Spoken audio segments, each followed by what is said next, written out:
Oke.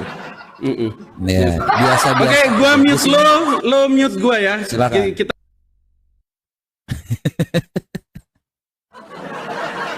Oke, ya teman-teman semua, nih penantangnya udah ada ya. Kita satu lagu dulu buat teman-teman semua yang udah hadir dan seperti biasa ya. Lagi persiapan data dan mungkin ya.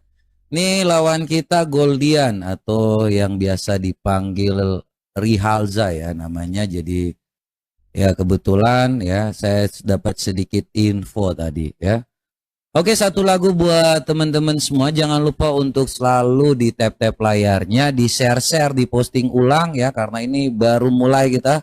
Satu lagu buat teman-teman semua.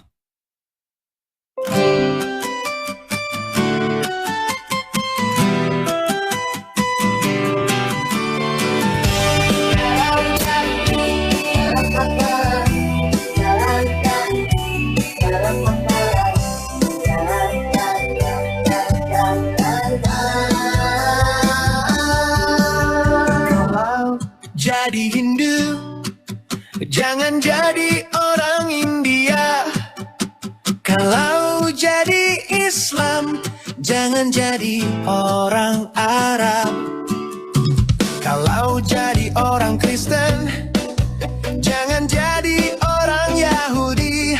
Tetaplah jadi orang Indonesia yang punya adab dan moral. Jangan seperti umat Mokondo yang kerjanya hanya berdusta, mencoba membolak-balikan fakta sejarah bangsa Indonesia. Mata pisau hadir untuk mencerdaskan bangsa.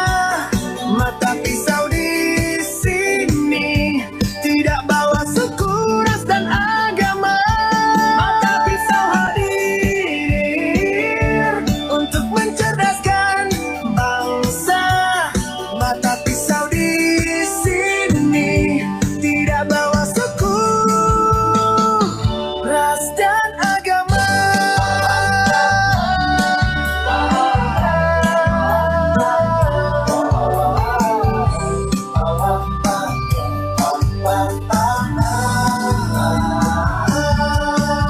Kalau jadi Hindu, jangan jadi orang India. Kalau jadi Islam, jangan jadi orang Arab. Kalau jadi orang Kristen, jangan jadi orang Yahudi. Tetaplah jadi orang Indonesia yang punya adab dan moral. Jangan seperti umat Mokondo yang kerjanya hanya berdusta, mencoba membolak-balikan fakta sejarah bangsa Indonesia. Mata pisau hadir untuk mencerdaskan bangsa. Mata pisau di sini tidak bawa suku, ras dan agama. Mata pisau hadir untuk mencerdaskan bangsa. Mata pisau di sini tidak bawa suku, ras dan agama.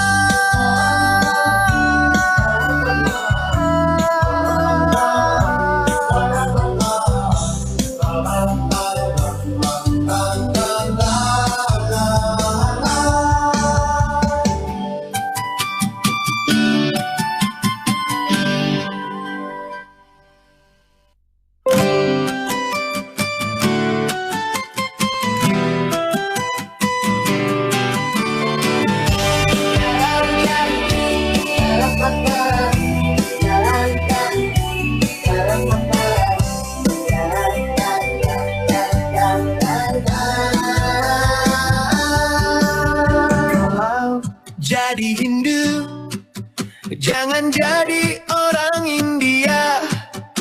Kalau jadi Islam, jangan jadi orang Arab. Kalau jadi orang Kristen,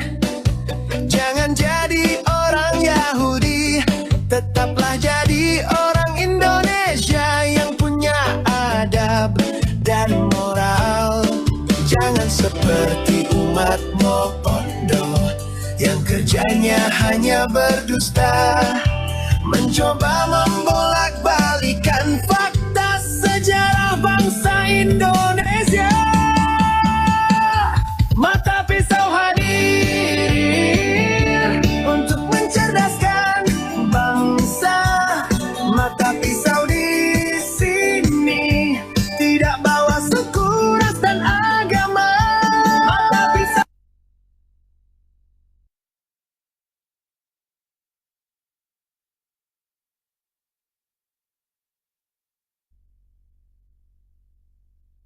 Cek. Ini suaraku ada nggak? Nggak ada. Saling PK biasa, 5 menit saling beradu argumen. Seperti yang biasa sudah saya lakukan. You pertama opening statement, nanti gua terakhir closing statement. Dan di opening statement saling menjelaskan iman kita. Atau gimana, bro? Biasanya kalau saya debat kan yang buka tuh yang tutup juga ya. Jadi saya juga closing statement gitu ya. Saya open, saya closing juga ya. Nanti ya udah kalau gitu saya aja yang open, saya yang closing juga. Kita gantian. Next pekan lo gitu. Gimana? Enggak. Gimana? Lu maunya gua yang open atau lu yang close gitu aja supaya aman. Oke, gua yang close, lu yang open gitu. Ya, baik. Aman? Nih di mute dulu ya supaya jangan sampai feedback. Siap. Oke.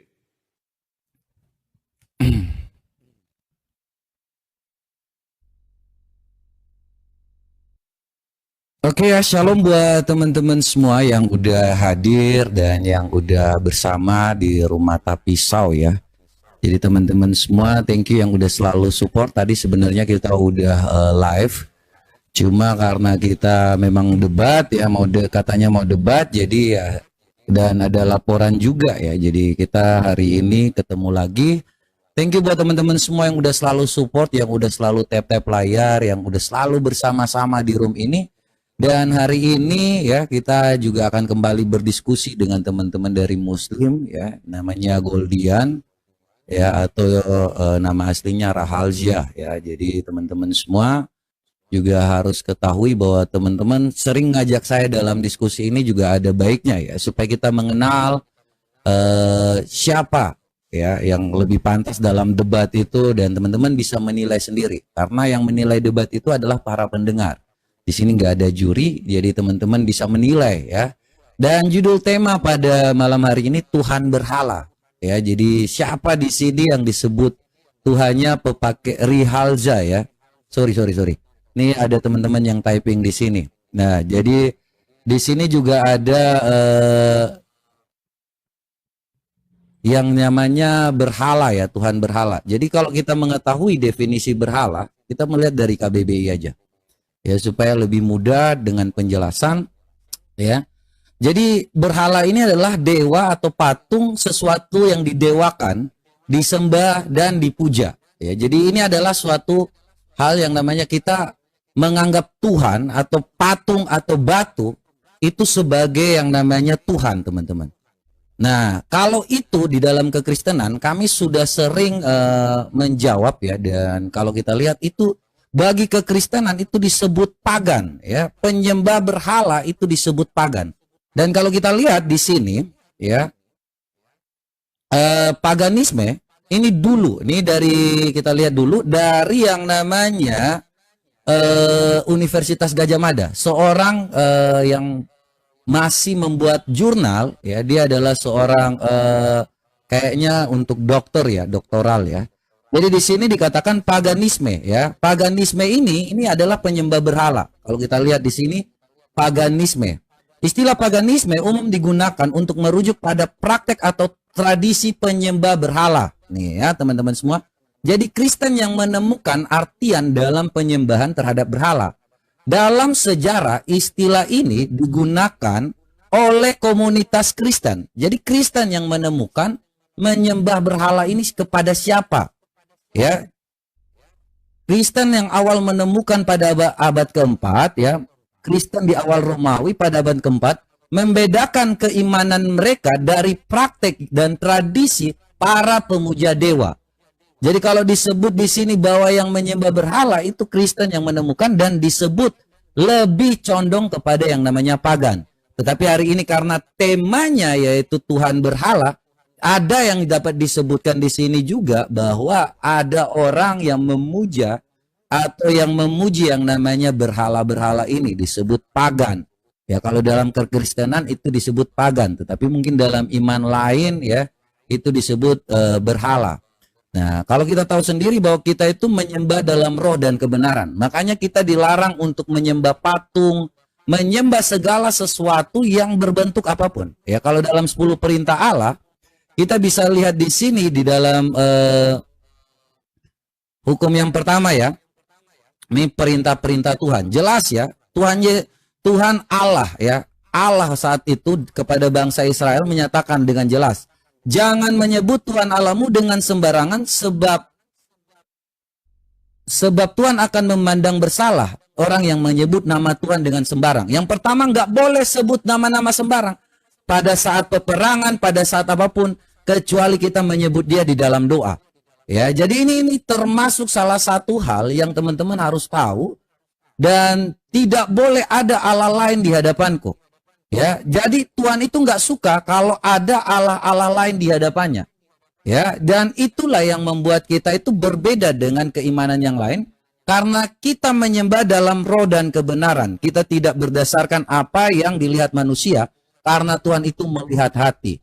Ya, jadi kita punya Tuhan yang hidup, Tuhan yang datang, firman yang menjadi manusia, yang kembali ke surga untuk menyiapkan tempat bagi kita semua. Saya kira itu demikian ya, kita tidak menyembah yang namanya berhala. Demikian saya sampaikan. Cik.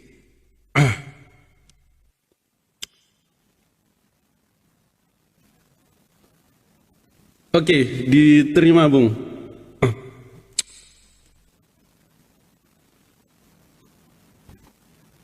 Baik teman-teman, bismillah, assalamualaikum warahmatullahi wabarakatuh. Jumpa lagi dengan saya Goldian di sesi live PK debat malam hari ini dengan akun Mata Pisau.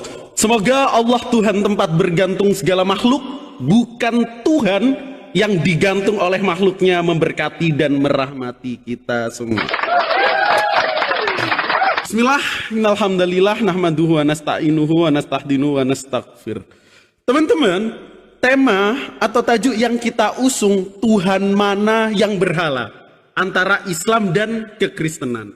Jadi saya sepakat kalau merujuk kata berhala menurut KBBI, itu suatu patung, suatu berhala, kepercayaan zaman dulu yang kemudian dijadikan atau dilantik jadi Tuhan. Bahkan mungkin nanti ada berhala-berhala yang digantung sendiri oleh makhluk, lalu dianggap itu Tuhan, dan berhala itu digantung oleh makhluknya. Ini kan sesuatu yang anomali. Kalau dalam surat Al-Ikhlas jelas, Allah Tuhan tempat bergantung segala makhluk. Catat, bukan Tuhan yang digantung oleh makhluknya. Itu dia.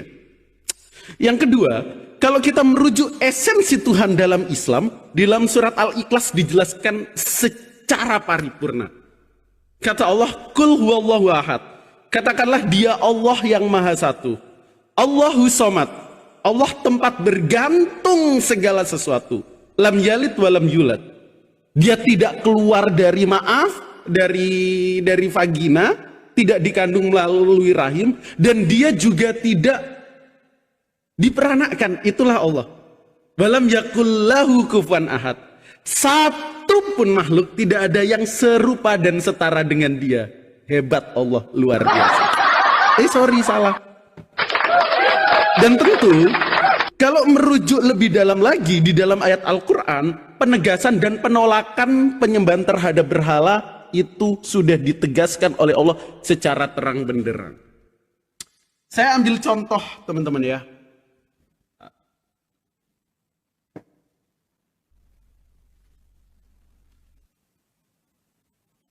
Contoh di dalam surat Al-A'raf. Di sini dikatakan, mengapa mereka mempersekutukan Allah dengan berhala yang tidak dapat menciptakan sesuatu apapun, padahal berhala sendiri itu diciptakan. Itu yang pertama, penegasan dan penolakan. Dan berhala itu tidak dapat memberikan pertolongan kepada penyembahannya, dan kepada dirinya sendiri pun mereka tidak dapat memberi pertolongan. Jadi kalau ada misalnya teman-teman kepercayaan yang minta tolong kepada suatu ciptaan yang juga kita sepakati itu adalah berhala, perlu diragukan lagi karena itu ciptaan Tuhan. Yang luar biasa, konfirmasi dan penegasan Allah di dalam surat Al-Ankabut ayat ke-17 dikatakan teman-teman, sesungguhnya apa yang kamu sembah selain Allah hanyalah berhala-berhala dan kamu membuat kebohongan. Sesungguhnya apa yang kamu sembah selain Allah tidak mampu memberikan rezeki kepadamu. Jadi la syarikalahu, tidak ada sekutunya bagi Allah. Nah, ayatnya jelas dan konfirmasi secara positif dari Allah.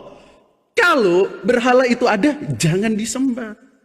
Makanya Allah menegaskan, dan sorry kalau semisal kesindir, laqad kafarul ladina qalu innallaha wasalisu salasa. Telah kafir yang bilang Allah Trinitas. Soalnya kalau kita merujuk kepada sejarah dewa-dewa kuno, dewa Mesir, Babilonia, Yunani, semuanya berbau triunjat atau trinitas. Nah itu nanti yang akan saya kupas lebih dalam. Sebagai penghantar contoh ya teman-teman ya. Di dalam kepercayaannya orang, nah ini, orang Mesir kuno, ada Osiris, Horus, sama Sirus. Coba dilihat. Dalam kepercayaan orang Mesir kuno teman-teman, mereka juga mengenal apa yang namanya Tritunggal Maha Kudus. Ada beberapa Tuhan yang ada 3 yang kemudian disatukan. Ini jauh sebelum salah satu agama abad ke-1 muncul. Dan tokohnya ada Osiris, Isis, dan Horus. Luar biasa kira-kira itu.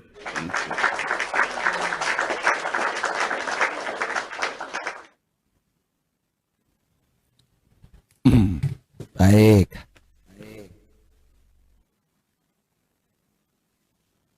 Ini masih ini ya. Agak ini bro. Coba di mute dari situ supaya ini jangan feedback. Cek. Nah, oke. Gini baru enak nih. Oke ya. Bagus ya kalau kita melihat bahwa ada orang yang menyatakan bahwa Tuhan itu tidak beranak. Ya, di dalam keislaman, kepercayaan Islam ya, bahwa menyatakan memang Allah itu satu ya, kemudian dia tidak beranak. Ya betul ya, kalau kita melihat bahwa ada hal yang namanya batu pun tidak mungkin beranak. Yang bisa beranak itu tentu yang namanya hal-hal yang makhluk hidup ya. Kalau kita lihat secara berhala itu ya, kalau kita lihat ya, ini contohnya lah ya.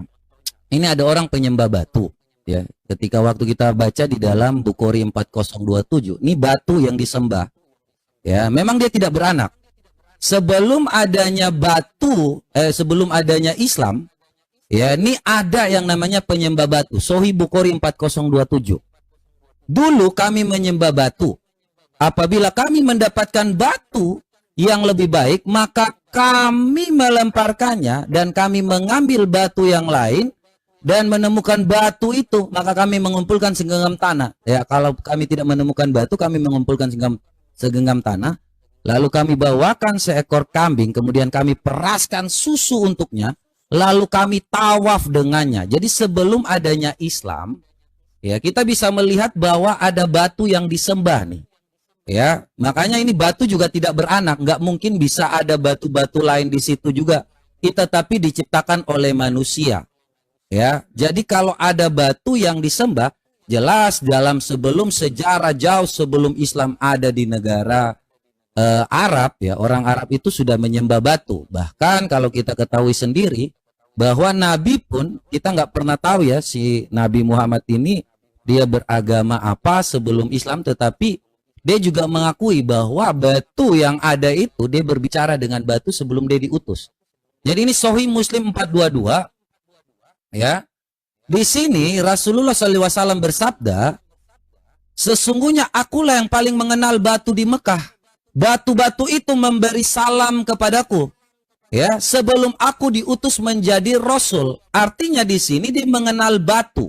Muhammad berbicara dengan batu dan batu itu yang mengatakan kepada dia bahwa sesungguhnya ini batu ya, masih di Musnad Ahmad 2275 ya, nih batu juga.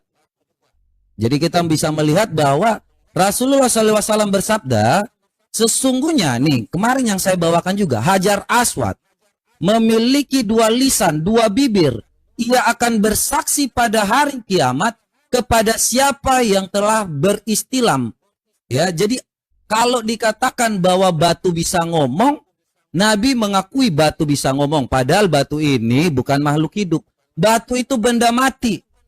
Ya, batu ini dikatakan oleh Nabi ngomong sama beliau. Ya, ngomong loh. Ya, jadi ini bukan, ini berdasarkan Sahih Muslim dan Musnad Ahmad 2275. Nah, yang menjadi dasar bahwa sebelumnya Islam ada, ya, orang-orang di situ sudah menjadi penyembah berhala atau penyembah batu. Maka datanglah penaklukan Mekah. Ya, dulu tuh banyak ya kalau kita lihat sekilas, ya, karena tidak ada sejarah yang menyatakan bahwa Islam itu nyambung dengan yang namanya kekristenan atau apapun itu. Tetapi secara nalarnya, ya, secara umat Islam ini karena Muhammad belajar kepada Waraka bin Nawfal seorang Nasrani, jadi agak sedikit mirip-mirip dengan yang namanya kekristenan. Tetapi Nasrani itu bukan Kristen. Nasrani itu adalah kaum Ebionit yang menyatakan bahwa Yesus itu tidak mati, tetapi langsung terangkat ke surga. Ya, jadi itu kenapa Muhammad itu bisa ada yang namanya menyandingkan dengan yang namanya kekristenan. Karena dia belajar dari Waraka bin Nawfal, seorang Nasrani. Ya, jadi kalau kita melihat sejarahnya itu kenapa Muhammad itu bisa ada di bangsa yang Arab, kemudian tidak pernah ada yang namanya dari bangsa Israel, keturunannya dari bangsa Israel, ala Abraham, ala Ishak, ala Yakub. Memang karena tidak pernah ada hubungan sejarahnya dengan bangsa Yahudi, bangsa Israel, dan keturunan Abraham, Ishak, dan Yakub.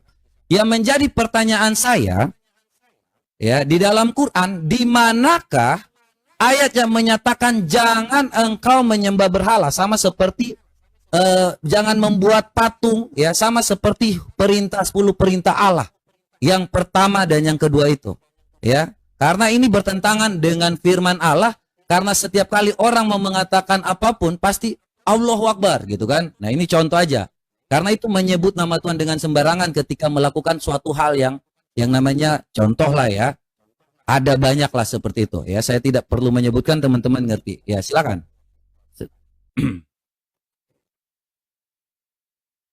Oke, thank you. Di mute, bro. Enak, teman-teman. Bahas masalah batu. Nah, ini yang aku tunggu-tunggu. Aku suka. Sebelum ke batu, aku akan jawab pertanyaan dia, di mana larangan menyembah berhala atau batu. Tadi di opening statement udah aku jelasin secara jelas dalam surat Al-Ankabut ayat 17. Didengerin, tolong orang ngomong. Oke? Di sini dikatakan, sesungguhnya apa yang kamu sembah selain Allah hanyalah berhala-berhala. Jadi apa yang kamu sembah selain Allah? Berhala-berhala. Entah batu di samping Ka'bah, bahkan kalau kamu menyembah Ka'bah pun, Ka'bah itu berhala. Oke, karena tidak ada satupun ayat yang menunjukkan Allah adalah Ka'bah. Tapi kalau berbicara tentang batu, nah ini kena. Yang batu siapa? Oke, kita tunjukkan teman-teman. Batu, batu, ada batu di pelupuk matamu. Nah, coba lihat. Batu itu siapa? Kisah Rasul 4 nomor 11. Lihat. Yesus adalah batu yang dibuang oleh tukang-tukang bangunan. Kok malah jadi batu buangan? Jadi yang batu siapa sebenarnya? Yang nyembah batu siapa? Tentang hadis yang kamu bawakan, baca secara complicated. Itu sahabat sebelum masuk Muslim, dia menerangkan bahwa kegemaran orang Quraisy saat itu menjadikan batu-batu sesembahannya. Kenapa Rasulullah datang di zaman jahiliyah itu, para penyembah pagan? Bahkan kalau kita telusuri lebih dalam asbabun nuzul surat Al-Kafirun, ada tawar-menawar antara orang kafir Quraisy dengan Nabi SAW. Yuk sekali aja ya Muhammad, kamu ganti nyembah berhala kami, aku nyembah Allahmu. Tapi Nabi Muhammad tolak, lakum dinukum waliyatin. Tapi yang batu, dalam Kisah Para Rasul 4 nomor 11. Pertama itu. Kedua, ngomongin batu. Oh, batu bisa menghapus dosa. Nah, di kitab orang Yahudi bisa. Kenapa nggak bisa? Apa masalahnya? Yesus kan juga batu, bisa menghapus dosa. Di Yesaya 6 nomor 7 contoh. Malah seperti ini teman-teman. Lihat, perhatikan. Ia menyentuhkannya kepada mulutku serta berkata, lihat ini telah menyentuh bibirmu, maka kesalahanmu telah dihapus dan dosamu telah diampuni. Apa yang disentuhnya adalah batu. Lihat di ayat 6-nya.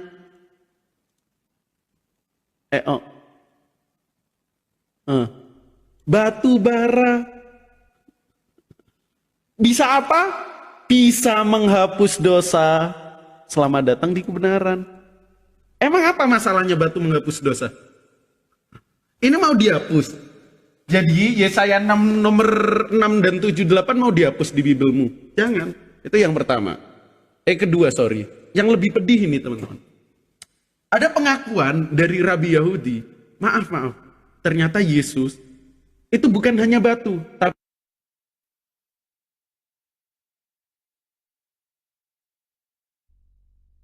ini ujaran kebencian kebanyakan menghujat kayak gini. Itu kena live-nya berhenti karena ujaran ya, makanya kalau narasi saya kira harus paham.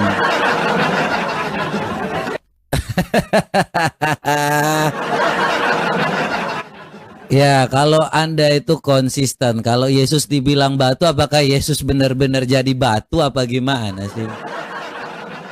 1 Petrus 2 ayat 7 ya, ini kita jawab aja ya. Nih, seperti yang dikatakan tadi, di maka yang Kisah Para Rasul, ini mau ku jawab santai aja kalau hanya tentang hal-hal yang namanya perumpamaan. Karena itu bagi kamu, percayalah, yang namanya ia mahal tetapi percaya, yang percaya ia mahal, tetapi bagi mereka yang tidak percaya batu telah dibuang oleh tukang-tukang bangunan yang telah menjadi batu penjuru, juga telah menjadi batu sentuhan dan suatu batu sandungan. Jadi bukan berarti batu-batu itu adalah Tuhan Yesus, biji manis. Ya, saya harus ngabur tuh ngapain? Ini udah hilang dari sini gara-gara yang namanya menghujat itu. Ya seperti itu udah ku bilang. Kalau hanya mau bahas-bahas seperti itu, TikTok bisa menilai. Ya TikTok tahu kalau membahas segala sesuatu yang namanya menghina, ya seperti itu. Ya. Jadi kalau hanya seperti itu, ini lagi. Ini anak ingusan. Oke, rental PS, udah kita diskusi aja rental PS gimana? Di mana kantormu? Kantormu di mana? Rental PS, di mana KTA-mu? Buat saya yang baru nih. Bentar dulu. Loh, KTA-mu, kalau saya jelas punya kantor, punya KTA. Iya dulu kan.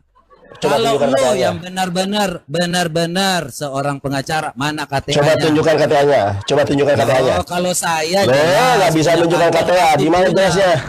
Di mana KTA-nya? Mana lo bilang? Lu tunjukkan KTA-mu. Lu tunjukkan KTA-mu, saya tunjukkan. Tunjukkan KTA-mu. Lu mana? KTA-mu saya tunjukkan. KTA-mu tunjukkan, saya tunjukkan. Lu yang berdusta. Tunjukkan KTA-mu. Lu yang bilang sendiri. Tunjukkan KTA-mu. Lu ngapain gua? Pengacara. Enggak, bukan kalau gua. Lu juga bukan pengacara, Robert. Pengacara, lu Robert bukan pengacara. Ya, lu bukan pengacara.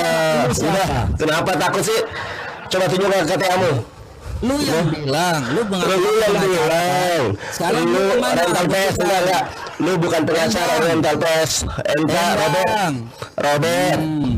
Gak berani dia. Pendusta lagi. Robert, ya lu pendusta lagi Robert. Di mana yang Robert, di mana KTA-mu Robert?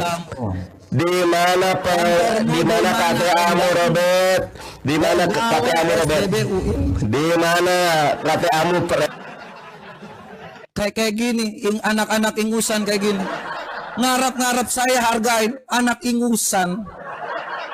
Siapa lu? Ini pegawai SPBU ngarep gua mau lihat yang kayak gini. Aduh.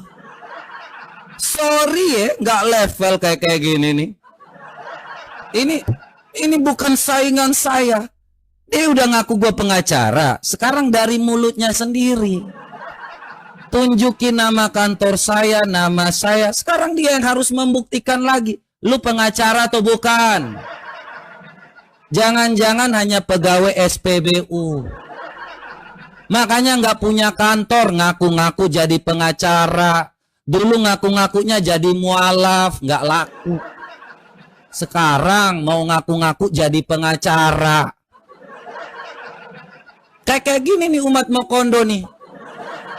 Jual-jualan agama dipikir itu udah bener. Ini makanya dia ngaku sendiri, dia nanya lagi KTA gua. Gua nggak pernah yang namanya ngaku-ngaku di sini pengacara, dia yang bilang sendiri gua pengacara. Giliran dia ngaku-ngaku dari Peradi, teman-teman. Nih nanti ku buktikan aja. Ngaku-ngaku. Ini manusia-manusia seperti ini nih berat, saudara-saudara. Berat dia yang namanya seperti ini. Ya, ngaku-ngaku pengacara kayak gini. Ini. Nggak level sama saya. Mau berharap gitu di up gitu supaya ke pengacara juga nggak level lu coy. Kalau hanya pegawai SPBU, sorry ya. Jadi teman-teman semua ya, ini ada sayembara buat teman-teman semua ya. Kalau teman-teman semua bisa menemukan kantor pengacara Endang Sunandar, maka saya kasih 2 juta rupiah teman-teman. Bang, foto aja alamatnya di mana, nanti saya suruh orang saya pergi ke sana untuk cek. Jika benar itu adalah kantor pengacara Endang Sunandar yang biasa maunya dipanggil Evangelis Yonatan Nandar, saya langsung kasih 2 juta rupiah. Ya, jadi buat teman-teman semua, inilah ya manusia-manusia ingusan sampah seperti ini. Ya, saya nggak layanin orang-orang manusia pendusta. Ya, saya nggak layanin kebotolan-kebotolan di sini. Ini. Jadi kalau hanya masih modal-modal seperti ini, bukan level saya. Lu turun dulu nih, sebentar ya, supaya lanjut lagi nih. Hanya modal congor aja nih. Nanti ini siapa namanya? Goldian. Nih ya, gue udah mengganggu aja nih pengacara pun. Pengacara palsu mau pansos depan gua. Oke ya. Nih karena tadi terputus, nanti kita lanjut lagi guys. Ya, jadi segala sesuatu itu ya namanya jangan menghujat supaya seperti itu. Nggak boleh menghujat ya. Jadi nanti kita tunggu si Goldian datang kembali aja.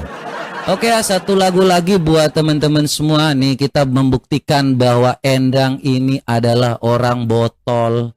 Mau cari-cari pansos di sini nggak ada.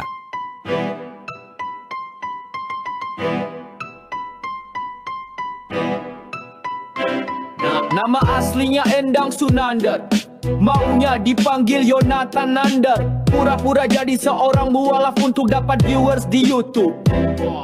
Si Endang hanya suka jualan agama.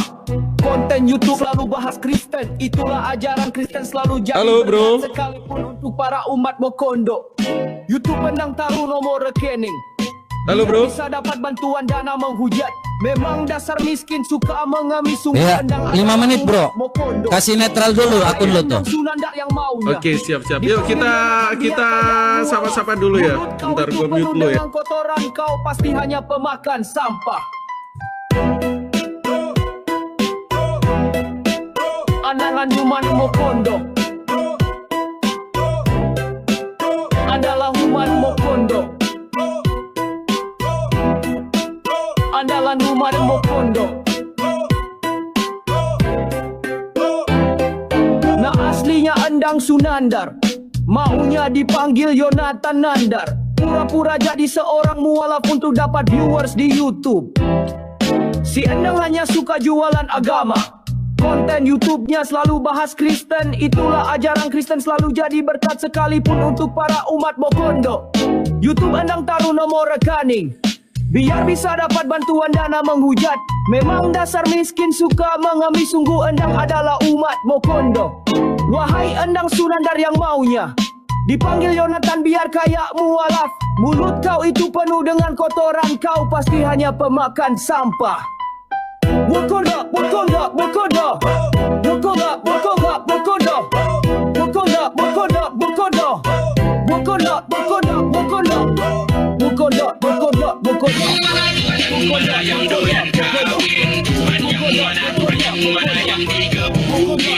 Bro, bro, woi.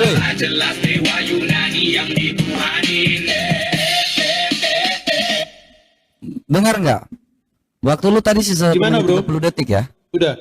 Lanjut di 1 menit 30 detik ya. Oke, aku lanjut ya. Udah. Oke, Enggak, setelah teman-teman 1 tolong menit di 30 mute dulu. detik ya. Sebentar, maksudnya setelah 1 menit 30 detik kan you udah bernarasi tadi supaya kita lanjutnya cepat nih. Ya kan? Jadi udah tahu poin-poin apa, nanti tinggal udah aku catat juga di sini ya. Nanti baru tinggal kita lihat yang apa selanjutnya. Ya, tadi tersisa berapa ya? 1 menit 30 detik ya kalau nggak salah lah. Ya kan nanti Oke, baru oke, dilanjutkan di 1 menit 30 detik. Ya. Jadi teman-teman semua ini tadi dia udah narasi tapi karena di ini ya di band ya. Kena tombak ya. Ya, oke ya. Jadi lanjut di 1 menit 30 detik. Nanti baru saya selanjutnya menjawab ya. Untuk hal-hal seperti itu. Ya pada intinya dia tadi udah narasi tetapi karena udah kena tombak jadi Ya, kita berharap ya, dikencengin supaya dulu, kali ini dikencengin jangan tap sampai- layarnya. Jangan sampai roboh Ya, lagi silakan. kita. Lagi enak-enak bahas batu masalahnya tadi teman-teman. Seru itu. 30 detik lagi Seru itu. kita on duty dan kita kasih yang lebih luar biasa. Oke. Ayo teman-teman dibagikan di tab-tabnya. Oke, 20 detik lagi. Masih 10K di sini. Oke. Silakan. Oke.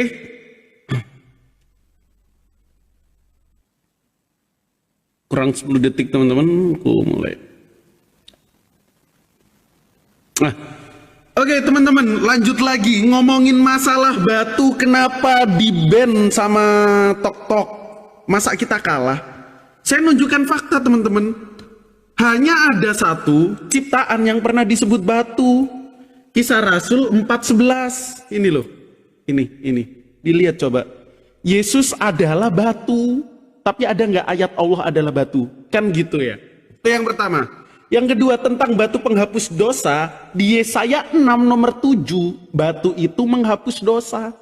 Bahkan disuruh nyentuh nih bibirnya.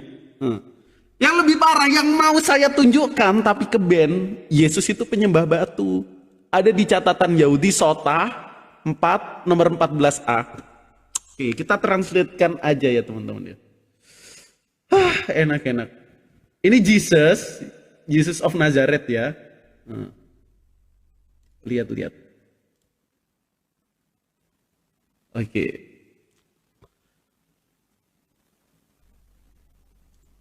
Bentar. Ada gangguan di sinyalku. Bentar. Oke. Yesus mengira ia menolaknya sepenuhnya. Jadi Yesus ini datang ke salah seorang Rabi Yesua. Dia berkata, lalu Yesus mengira ia menolaknya karena dia ditolak sepenuhnya. Karena itu ia pergi dan berdiri di atas batu bata dan menyembahnya sebagai berhala. Datanya ada. Ini Sefaria, nggak kaleng-kaleng. Nggak hanya Kristen disebut Avodazara oleh Yahudi, tapi juga disebut Tuhannya penyembah batu. Kira-kira itu ya. Silakan bro. Aduh, sinyalku kenapa Oke ini? bro ya.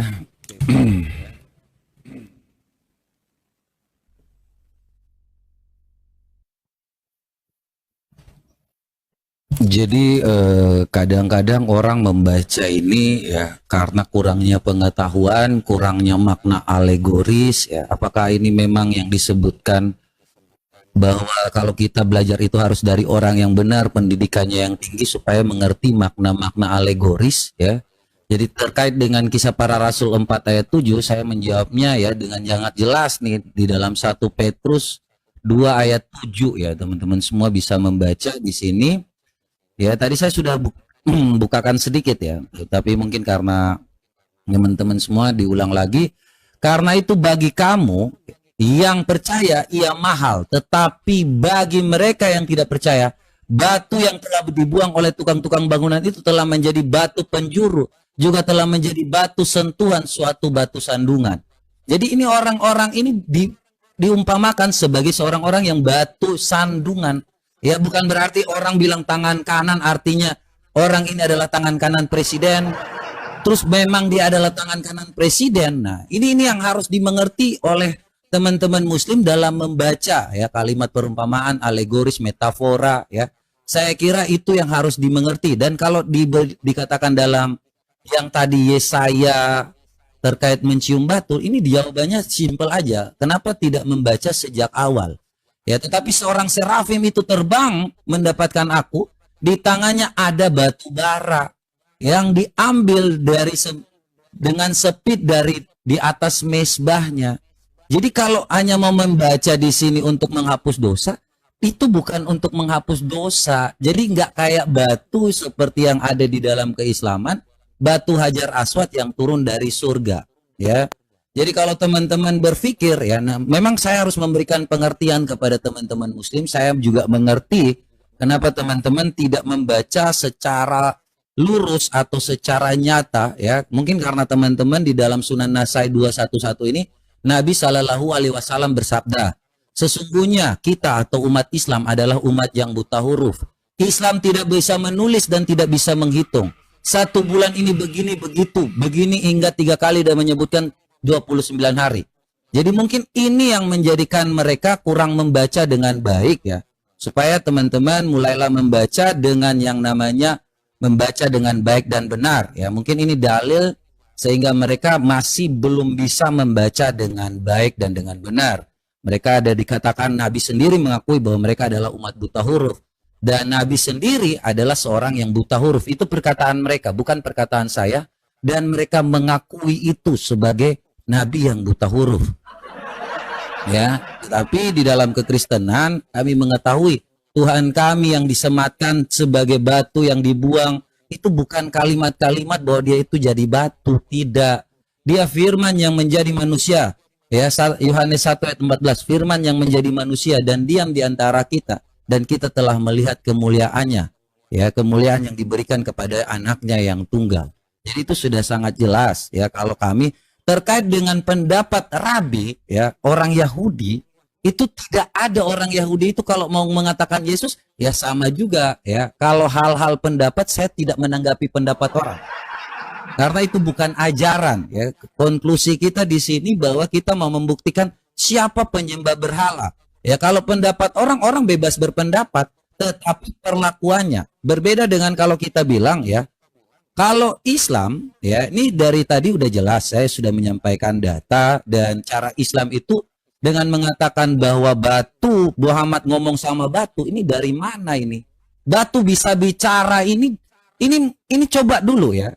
Apakah siapa yang ngasih tahu kepada Muhammad terkait bahwa batu ini bisa ngomong, bisa ini Muhammad sedang berhalu atau bagaimana? Saya juga nggak ngerti karena ini hal-hal yang disampaikan oleh Muhammad ini, apakah dia bicara dengan batu di sini, kemudian batu menceritakan bahwa batu bisa menghapus dosa? Makanya tadi saya mengatakan bertanya ya, mungkin Anda kurang paham cara menjawabnya ya, bahwa jangan membuat patung bagimu. Kalau yang saya baca di sini berhala-berhala ini dia tidak menceritakan bahwa yang di sini diceritakan dalam surat Al-Ankabut tadi itu menceritakan supaya hanya ada satu tempat aja, bukan dilarang menyembah untuk membuat batu.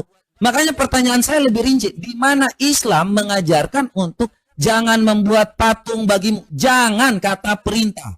Jangan hanya kata jangan cebok pakai batu aja, 3 batu aja. Ya, tetapi ada perintahnya, mana kata jangan. Waktu habis bro, waktu habis. Oke. Silakan. Oke, di mute dulu. Enak teman-teman ya, bahas tentang Hajar Aswad. Yang pertama gini, salah satu instruksi untuk menghapus dosa itu mencium batu Hajar Aswad, that's right. Bukan satu-satunya, dan bukan berarti batu Hajar Aswad itu adalah Allah kita. Kalau tuduhanmu seperti itu, silahkan buktikan. Ada game yang kamu bawa selalu live, incombit probatio actori. You yang dalilin, you yang buktiin. Di mana dalilnya Allah adalah batu? Tapi kalau dalil Yesus adalah batu, dalam Kisah Para Rasul 4 ayat 11, ada. Let's. Oh enggak bro, itu alegori. Terserah lu. Tapi kewajiban gue sudah tuntas. Gue ngebacain Yesus adalah batu. Itu. Selain Yesus adalah batu, menurut orang Yahudi, maaf, Yesus penyembah batu. Ada di Sotah 47a nomor 14. Udah. Oh enggak, kan itu pendapat orang Yahudi. Iya, menurut Yahudi kalian avodazara, penyembah berhala, sorry. Nah sedangkan iman kalian dalam Yohanes bab 4 bilang keselamatan datang dari orang Yahudi. Tapi kenapa Yahudi buang-buang you? Sedangkan Yahudi dan Islam mengaku menyembah Tuhan yang sama. Di catatan mereka di Sefaria ada. Pertanyaanku nanti dijawab. Apakah Tuhannya Abraham pernah punya kelamin itu? Itu aja pertanyaan. Dijawab aja. Soalnya kita tahu Yesus as a human, sebagai manusia, dia juga berkelamin. Dalam Kisah Para Rasul 2 juga disebutkan. Tubuhnya itu tidak akan pernah binasa. Salah satu komponen dari tubuh apa? Kan gitu ya. Oke, sekarang aku mau balik ke belakang tentang berhala-berhala. Oh enggak, aku mau nambahin ini juga ya. Tentang penghapus dosa. Jangan salah bro, wudhu itu jadi penghapus dosa kita. Bisa dilihat di sini, ya, putar kamera. Di dalam Sahih Muslim nomor 244. Ini ya, kita terjemahkan saja biar cepat. Rasulullah bersabda, jika seorang bla bla dan lain sebagainya mencuci mukanya saat berwudu, maka semua dosa yang dipikirkannya dengan kedua matanya akan terhapus dari wajahnya. Gak hanya cium Hajar Aswad, 2, wudu juga menghapus dosa. Contoh lagi, zikir kita kepada Allah itu menghapus dosa. Aku translatein langsung ya, karena you nggak bisa juga baca Arabnya. Di Bukhari 6405. Barang siapa yang membaca subhanallah wa bihamdihi 100 kali, maka dosa-dosanya akan diampuni. Walaupun dosa-dosanya itu sebanyak buih di lautan.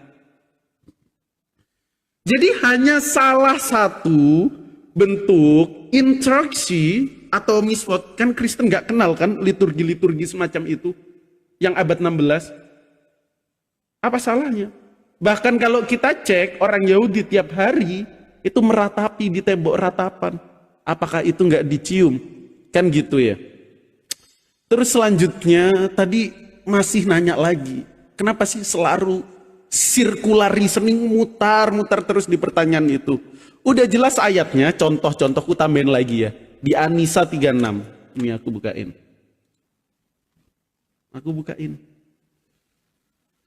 Udah ada penekanan, gak ada sekutunya Allah itu.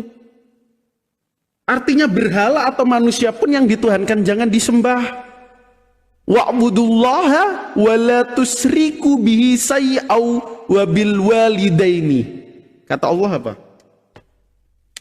Sembahlah Allah dan janganlah kamu mempersekutukannya selama datang di kebenaran.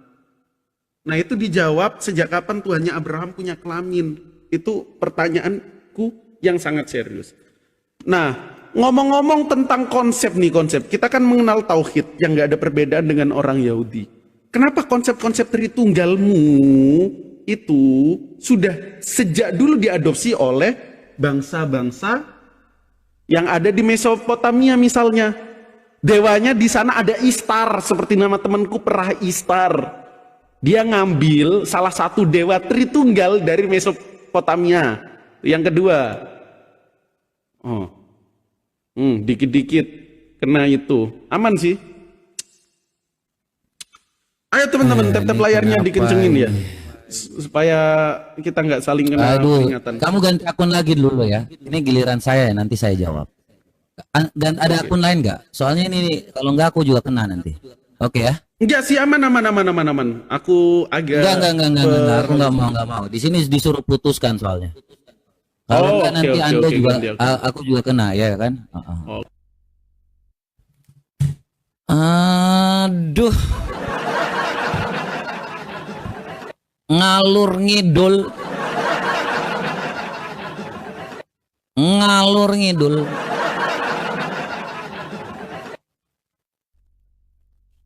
Berharap ternyata sama aja.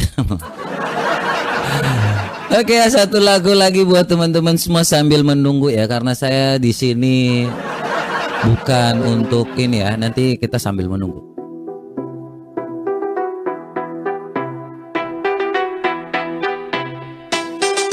Fenomena ajaran Mokondo. Udah bro, aman. Aku live balik. Aman ya? Aman. Oke. Ini ya. Tap-tap layarnya ya teman-teman ya. Ayo lanjut.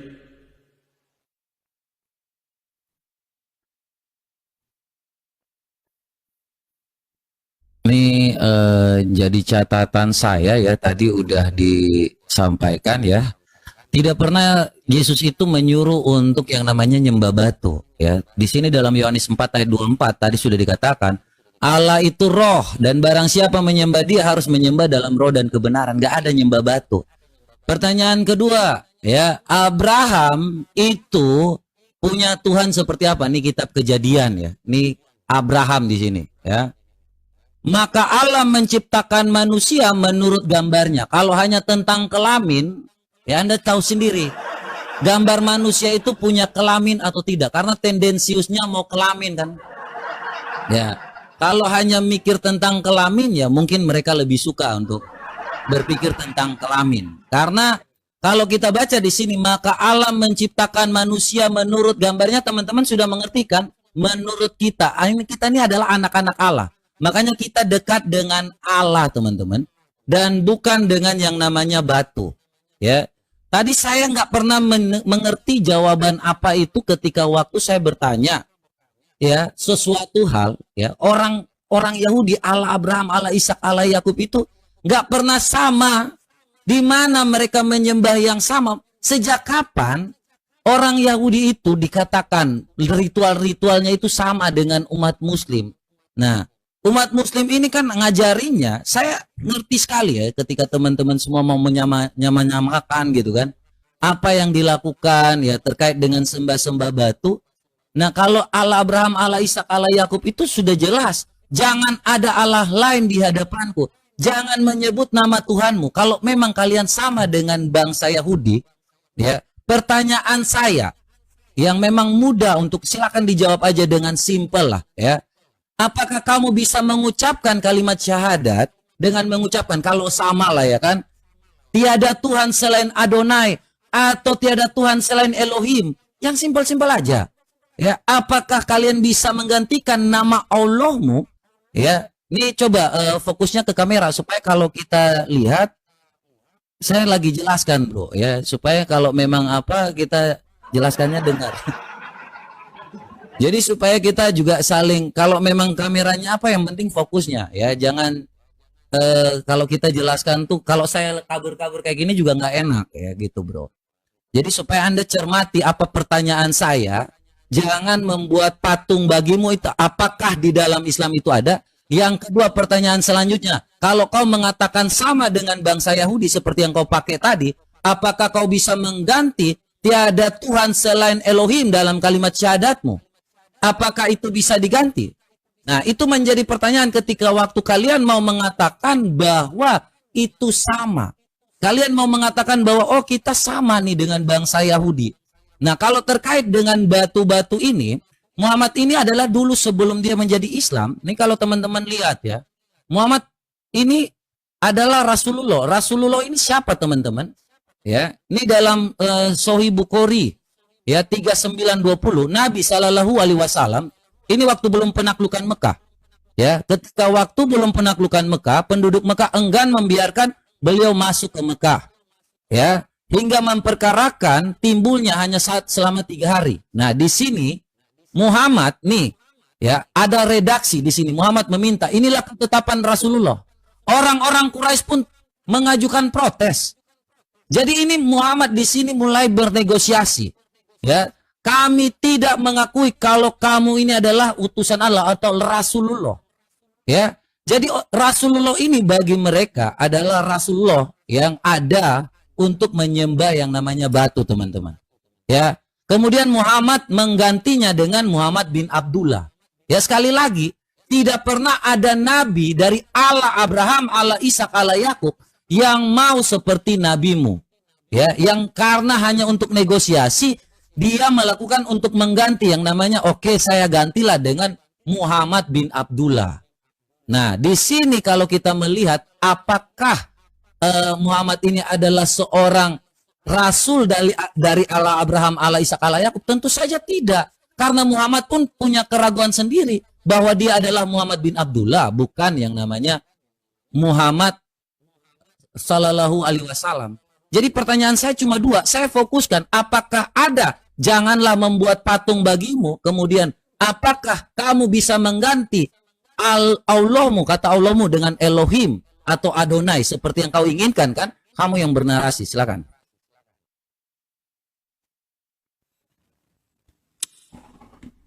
Oke.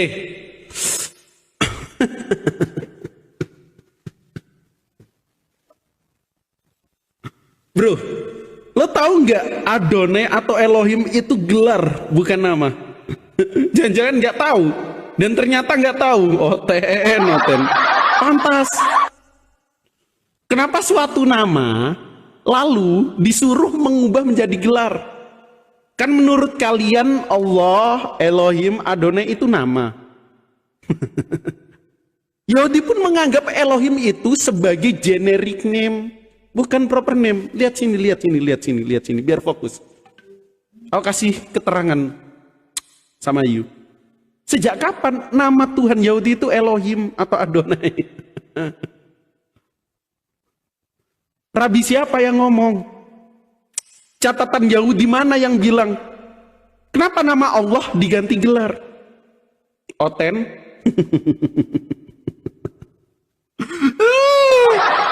Teman-teman, orang ini membedakan antara gelar, generic name, dengan nama saja tidak bisa. Orang Yahudi tidak pernah menyebut nama Tuhannya Elohim. Tapi kata Elohim sebagai kata ganti huruf sakral tetragrammaton yang kalau dilafalkan menurut beberapa para pandangan Rabi, Yod He Waf He. Sejak kapan nama Tuhan Yahudi Elohim? Dan kenapa nama Tuhan orang Islam harus diganti dengan gelar? Kalau Elohim, padanan katanya ya ilahuna. Ku kasih contoh ya. Oke. Ini gak usah orang Islam, menurut pandangan Yahudi aja. Dia bedain antara nama dan gelar aja gak bisa. Oten. Contoh.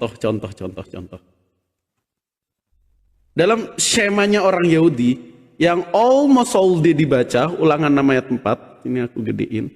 Nah. Oke. Di sini dikatakan Shema Yisrael. Nah, ini tuh namanya Yod-Heh-Waf-He. Atau orang Yahudi mengganti karena nama itu terlalu sakral, Elohim atau Adonai. Adonai Elohenu, Adonai Ehad, kan gitu ya. Lihat. Apa pandangan Saadia Gaon?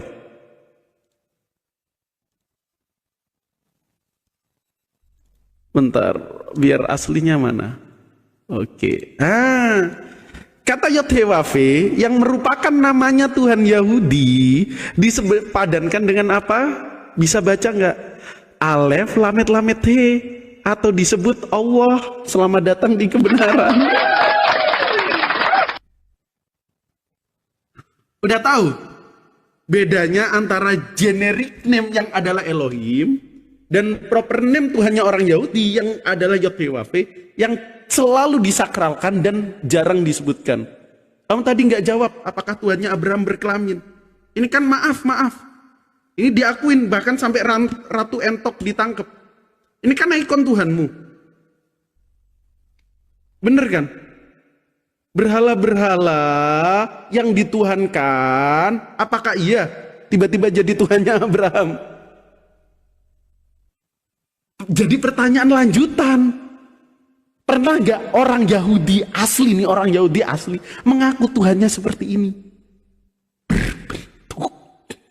Padahal di Yesaya 46 nomor 5, hendak kepada siapa kamu menyamakan aku? Kenapa ini berbentuk? Enak nggak lo tabur? Itu belum lo jawab. Sejak kapan Tuhannya Abraham berkelamin? Ini masih Abraham ya? Belum ke anaknya. Kalau anaknya nanti Yahudi. Oke, tentang syariat. Syariat sudah gamblang dijelaskan oleh Allah dalam surat Al-Maidah ayat 48. Nah, kita kasih teman-teman. Enak, main pakai data. Di sini dikatakan, kami telah menurunkan kitab suci kepadamu Nabi Muhammad dengan membawa kebenaran sebagai pembenar kitab-kitab yang diturunkan sebelumnya dan sebagai penjaganya acuan kebenaran terhadapnya. Maka putuskanlah perkara mereka menurut aturan yang diturunkan oleh Allah, janganlah mengikuti hawa nafsu mereka. Jadi datanglah syariat baru, yakni Islam, yang menegasi syariat-syariat sebelumnya, yakni syariatnya Yahudi.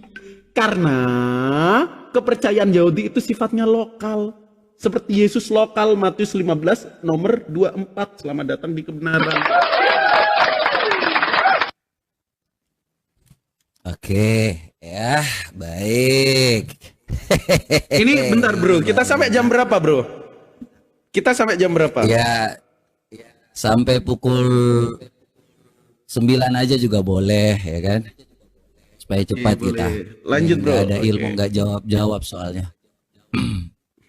Ya, jadi kalau ditanya ya segala sesuatu itu mutar pakai kitab Yahudi, ngemis dari kitab Yahudi. Ngemis, kenapa nggak jawab dari kitab sendiri?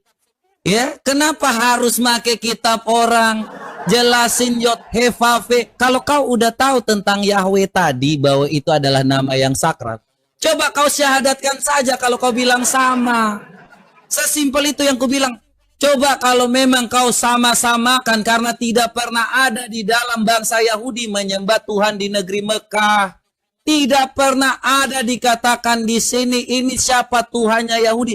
Tidak pernah. Bahkan Muhammad pun sendiri mengatakan, aku hanya diperintahkan menyembah Tuhan di negeri Mekah kok. Ya nih, tidak pernah di mana orang bangsa Yahudi itu datang menyembah Tuhan di negeri Mekah. Nih kubuktikan nih. Mau sama-sama tapi tidak pernah ada sama-sama. Ya nih, aku Muhammad hanya diperintahkan menyembah Tuhan di negeri Mekah. Tidak pernah Yesus datang menyembah batu ini. Tidak pernah ada orang-orang Nabi Yahudi yang kau tunjukkan tadi. Di mana datang menyembah kepada batu itu? Ya, di mana mereka datang menyembah Tuhan di negeri Mekah? Saya tanya sekali lagi, di mana mereka datang menyembah Tuhan di negeri Mekah? Tidak ada. Kenapa kau ngambil dari Rabi Yahudi? Saya heran sekali ketika Anda ini ditanya, di mana kalian itu di dalam Qur'anmu? Disuruh jangan membuat patung bagimu. Jangan ada Allah lain. Kalian menyebut nama Allahmu itu dengan sembarangan. Mau yang namanya telolis kita anggap waktu yang dimanapun. Allahu Akbar itu ngomong dengan sembarangan. Sedangkan Yahudi tidak menginginkan itu dalam 10 hukum Taurat. Makanya kutanya kau sekali lagi. Di mana ada yang namanya Tuhan di negeri Mekah itu disamakan dengan bangsa Yahudi. Dan kalian melarang dengan secara eksplisit. Jangan membuat patung bagimu. Itu sangat jelas. Jadi ini, bahkan Allahmu sendiri membenci Yahudi dan Nasrani kok. Kenapa kau bilang sendiri kau itu mau sama dengan Yahudi dan Yahudi? Wahai orang-orang beriman, ini kasus ketika waktu Ahok ditangkap teman-teman. Ya Al-Maidah 51. Wahai orang-orang beriman, janganlah engkau menjadikan Yahudi dan Nasrani sebagai teman setiamu. Kok hari ini kau sama-sama kan Allahmu larang kok? Saya nih heran sekali ketika waktu kalian ini datang hanya untuk ngomong sama seperti Yahudi. Tapi Allah melarang menjadikan teman saja nggak boleh. Kok kau ngemis-ngemis orang Islam ini hari ini ngemis-ngemis minta-minta untuk sama seperti Yahudi? Saya lagi heran ini. Saya sudah jelaskan dari tadi tentang Abraham. Nih Tuhan Abraham dari tadi jelas. Kita menciptakan yang sama. Maka Allah menciptakan manusia menurut gambarnya. Manusia punya kelamin nggak? Sudah saya jawab. Tetapi kau tidak pernah menjawab yang namanya 10 perintah Allah, 10 hukum Taurat itu. Mana jangan membuat patung bagimu di dalam Islam. Katanya syariat. Tetapi Allahnya malah sujud kepada Tuhan di negeri Mekah. Kalau bukan Tuhan ini, kenapa semua Islam di dunia ini bersandar pada sujud? Ya, setiap 5 kali sehari, sujud. Yang bisa menghapus dosa ini terdiri dari apa? Ini Hajar Aswad. Di sebelahnya ada rukun Yamani. Di sini bang, Fiti bang. Ya supaya ini jelasin dong, supaya tolong fokus bang, kita lagi jelaskan. Ya, di mana Allahmu ini kalau bukan ke sini arahnya hanya satu arah dan memang Allahmu hanya satu. Allahmu itu hanya satu ke tempat ini, tidak ada Allah lain lagi. Makanya kalau kau mau mengatakan sama tadi nih, ya saya kasih dalil ya. Muhammad hanya diperintahkan menyembah Tuhan di negeri Mekah. Nih, satu ya. Ya, Muhammad hanya diperintahkan menyembah Tuhan di negeri Mekah. Nih, jangan engkau menjadikan Yahudi dan Nasrani teman setiamu. Udahlah, berhentilah ngemis-ngemis dari bangsa Yahudi. Kamu baca tentang Sefaria itu kitab orang. Kenapa kau baca kitab orang sedangkan saya tanya kepada kitabmu? Kenapa kau ngomong tentang kitab orang kepada pembahasan kita? Buktikan, kenapa nggak percaya diri? Apa yang kalian bisa? Makanya aku tanya sekali lagi. Bisa nggak kamu mensyahadatkan tiada Tuhan selain Yod, He, Vav, kalau kau samakan? Yang kedua, adakah dalil di dalam agamamu untuk jangan menyebut Tuhan Allahmu sama seperti 10 hukum Taurat? Atau membuat patung bagimu? Silakan. Ini nggak fokus ini makanya. Oke.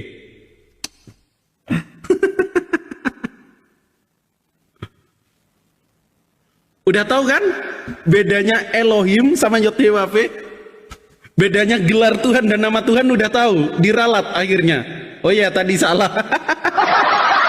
Baru tahu dia kalau Elohim itu gelar bukan nama. Oten, lucu.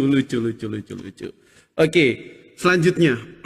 Sebenarnya tentang kiblat, yakni perintah slota ya kalau orang Yahudi, atau perintah sembahyang, dan disuruh menghadap ke kiblat, itu selalu ada. Kasih contoh.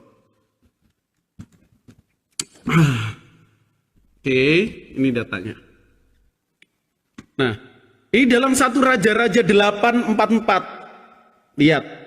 Saat itu orang Yahudi menetap, tapi apabila umatmu keluar untuk berperang, melawan musuhnya ke arah manapun, engkau menyuruh mereka, dan apabila mereka berdoa, berselota kepada Tuhan dengan berkiblat ke kota yang telah kau pilih. Jedar. Kiblat ada. Yang lucunya, itu orang-orang kalau sembahyang nyembah proyektor. Janjimu seperti fajar pagi hari. Fokus ke proyektor. Soalnya umatnya Abraham yang terdiri dari Yahudi dan Muslim yang sudah diafirmasi juga yang menyembah Tuhan yang sama punya kiblat. Cuma tadi sudah aku terangin antara Islam dan Yahudi syariatnya berbeda. Islam secara universal dan Yahudi lokal, sama seperti Yesus dalam Matius 15:24, dia Tuhan yang lokal. Dan aneh juga Abraham nyembah Tuhan yang lokal yang seperti ini. Ini. Sejak kapan Tuhannya Abraham bisa digambarkan seperti ini?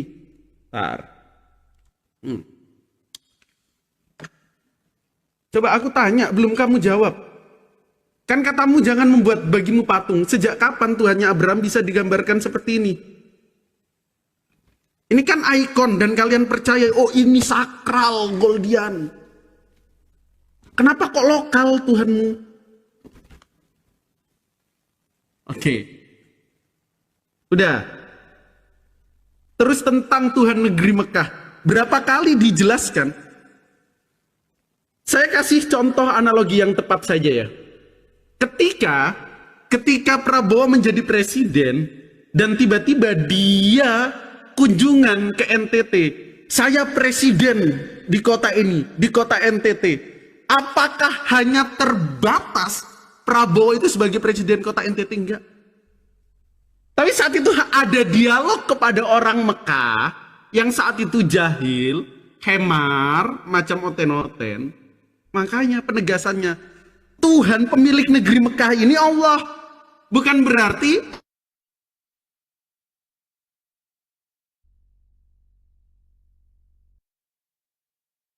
nggak ada ilmu, ditanya apa?